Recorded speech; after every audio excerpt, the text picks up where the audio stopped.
Welcome to the Tech Egg. Don't get scrambled. Enjoy the video. You start by gathering facts.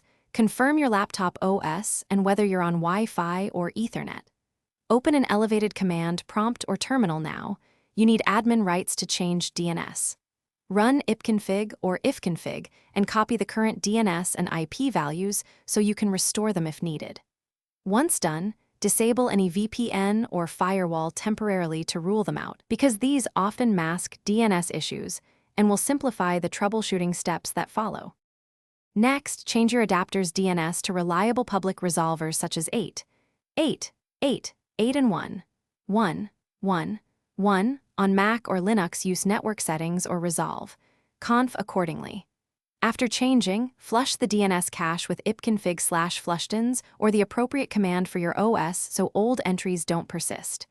Then test resolution with enslookup or dig to confirm correct replies, ping a hostname to ensure reachability, and open a browser to verify pages load. If pages fail, collect the error messages for the last steps. For stubborn problems, reset the network stack. Run netch-winsock reset and netch-int-ip reset on Windows, or restart network services on Mac/Linux, then reboot. If you used a static IP, switch back to DHCP to prevent address conflicts that can appear like DNS failures.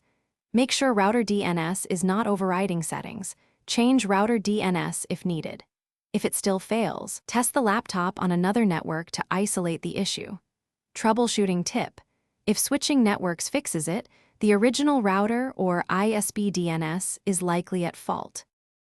Thanks for watching. Consider subscribing if I helped unscramble your problems.